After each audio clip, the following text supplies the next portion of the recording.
चलो चलो। हेलो दोस्तों, नमस्कार। स्वागत है आप सभी का हमारे एक और वीडियो में। आज हम इस वीडियो में चर्चा करेंगे उत्तर प्रदेश पुलिस में 32,679 पदों पर आई भर्ती के बारे में। जैसा कि आप सबको पता है कि इस भर्ती का जो पेपर है, एग्ज़ाम है, वो हो चुका है, जो 8 जून, 9 जून और 10 जून को पहली दूसरी शिफ्टों में करा के भी 6 शिफ्टों में उसका पूरा पेपर करा लिया गया है। और बात करें इसके रिज़ल्ट की, तो आप सभी को पता है, जिसको नहीं पता है उसे बता दें कि सरकारी रिजल्ट वेबसाइट पर ये लिस्ट हो चुका है।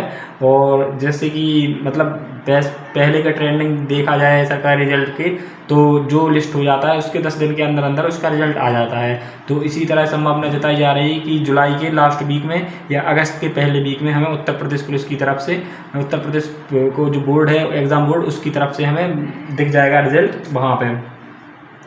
आज हम बात करेंगे कि कितनी कट ऑफ रह सकती है, इस विषय में बात करेंगे, ना कि मतलब एग्ज़ाम पैटर्न को कुछ बातों पर डिस्कस नहीं करेंगे, केवल कट ऑफ के बारे में जानकारी करेंगे, जो कि पूरी तरह संभावित है। और मतलब इसमें ऐसा भी हो सकता है कि 2-4 अंक कम या 2-4 अंक ज़्यादा जा सकती है। और ये डिपेंड करेगा कि भर्ती बोर्ड के ऊपर। ये हमारी तरफ से केवल एक्सपेक्टेड कट ऑफ है। जो लोग बोल रहे हैं 250 प्लस जाएगी, 250 प्लस जाएगी, हाँ ऐसा हो सकता है, क्योंकि इसमें माइनस मार्किंग नहीं थी। क्योंकि पिछली बार भी 60,000 के आसपास पद थे, 60,244 के आसपास पद थे।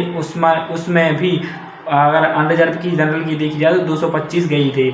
और इसमें मतलब वैकेंसी भी लगभग आधी है और माइनस मार्किंग भी नहीं है, तो जिससे 25 अंक का आराम से फ़र्क पड़ सकता है, यानी 250 के आसपास जा सकती है। इसी विषय में आज हम डिस्कस करेंगे और हम बताएंगे कि ये मतलब कट ऑफ कितनी जा सकती है हमारे हिसाब से।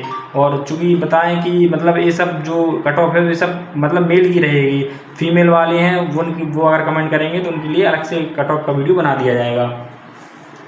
तो बात करें 60,244 पोस्ट में 2024-25 में आई भर्ती के बारे में। इसमें उत्तर प्रदेश में मतलब जो भर्ती आई थी, इसमें अनरिजर्व बोलते, जो सामान्य वर्ग के लोग हैं, जनरल कैटेगरी बोलते, जैसे यूआर, उन लोगों की डीबीपीएसटी की 214 कट ऑफ लगी थी।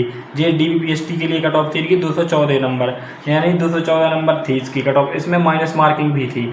और ईडब्ल्यूएस की देखें तो 187 कट ऑफ गई थी। 187 अपने आप में बहुत कट ऑफ थी उस टाइम पे, जब माइनस मार्किंग नहीं थी। और वो माइनस मार्किंग थी उस टाइम पे बहुत ज़्यादा कट ऑफ 187 और 214 मानी जाएगी। ओबीसी की बात करें तो ओबीसी की 198 देखने के लिए मिल गई थी हमें। और एससी की बात करें तो 178, और एसटी की बात करें तो 146 नंबर जिन लोगों को थे उनसे डीबी और क्या नाम डीबीपीएसटी करवा लिया गया था। इसके बाद यूआर की फाइनल देखें तो 225 गई थी सदा, और ईडब्ल्यूएस की देखें तो 209 हो गई थी, और ओबीसी की देखें तो 216 हो गई थी, एससी की हो गई थी 196 और एसटी की हुई थी 170। इसमें ये रॉ मार्क्स के आधार पर नहीं थी, इसमें बच्चों को 15 प्लस नॉर्मलाइजेशन मिला था बच्चों को। तो घबराने की बात बिल्कुल भी नहीं है कि मतलब ये रॉ मार्क्स हैं, बच्चों के इतने रॉ मार्क्स नहीं थे, ये नॉर्मलाइजेशन के बाद की बात है। और मैंने देखा था कि इस वैकेंसी में बहुत से जो बड़े बड़े योद्धा थे, जिन लोगों के अच्छे खासे नंबर थे, वो लोग डीबीपीएसटी में बाहर हुए थे, क्योंकि डीबीपीएसटी में हाइट नपती है, और हाइट एक बहुत मेजर पॉइंट होता है टॉपर बच्चों का, जिनकी हाइट अक्सर कम ही होती है। और वहाँ पे अगर फिक्स हाइट भी रही तो भी वो बाहर कर देते हैं, इसमें थोड़ी बहुत हाइट ज़्यादा ही चाहिए होती है। तो घबराने की बात बिल्कुल भी नहीं है। अपना नॉर्मलाइजेशन 15 तक हुआ था उस शिफ्ट में, इसमें तो माइनस मार्किंग भी नहीं है। तो आशा जताई जा रही है 18 से 20 नंबर तक नॉर्मलाइजेशन आराम से मिल जाएगा, क्योंकि बच्चे क्वेश्चन ज़्यादा अटेम्प्ट करेंगे तो सब लोगों का मतलब एक कुरेशी कम रहेगी।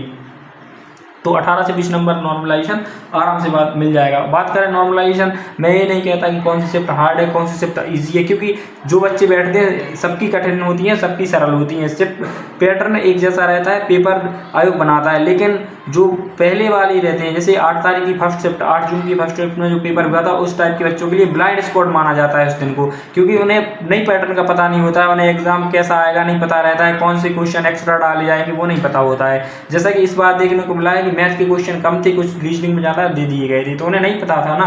लेकिन जो आगे बच्चे पेपर देंगे उन्हें इस बात की जानकारी होती है कि मैथ थोड़ा कम आ रहा है, इसमें मैथ के सवाल रीजनिंग में डाल दिए गए हैं, तो बच्चे अपनी तैयारी करके जाते हैं। लेकिन पहले बच्चों को नहीं पता होता है, तो वो जिनके 18 से 20 नंबर कम भी होंगे, यानी 9 से 10 क्वेश्चन कम भी रहेंगी कट ऑफ से, वो अगर 8 की पहली शिफ्ट में जैसे, तो उनका सिलेक्शन होने के चांस हैं। इसमें नॉर्मलाइजेशन सबसे बड़ा किल करता है कि जो बच्चों के नंबर होते हैं वो तो शायद उनका सिलेक्शन शायद किसी कारण रुक जाता है। मान लो कि उनके माइनस नहीं हुए, अगर एक ही जगह स्टॉप हो गए, 115 क्वेश्चन किसी के जनरल वाले बच्चे के सही हैं, और उसके आखिरी दिन मतलब 10 जून को सेकंड शिफ्ट में पेपर था। अब उसका मतलब भले ही कठिन होगा, लेकिन उसमें मुश्किल है कि 1 या प्लस 2 नंबर ही नॉर्मलाइजेशन मिलेगा उसको, या हो सकता है कि 1 भी नंबर नॉर्मलाइजेशन ना मिले। और जो संघ का बच्चा है उसके 100 ही क्वेश्चन सही हैं जनरल वाले के, और उसकी 8 की पहली शिफ्ट में है। मान लो उसे 10 क्वेश्चन का यानी 20 नंबर का नॉर्मलाइजेशन मिल गया, उसके 110 हो जाएंगे, तो मतलब इसी के आसपास या सिलेक्शन ले जाएगा वो बच्चा। तो इसमें कोई दौरा नहीं है कि नॉर्मलाइजेशन का बहुत गहरा खेल होता है इस भर्ती में। और उत्तर प्रदेश पुलिस की भर्ती प्रक्रिया में हम शुरू से ही देखते आ रहे हैं कि नॉर्मलाइजेशन का बहुत बड़ा खेल चल रहा है।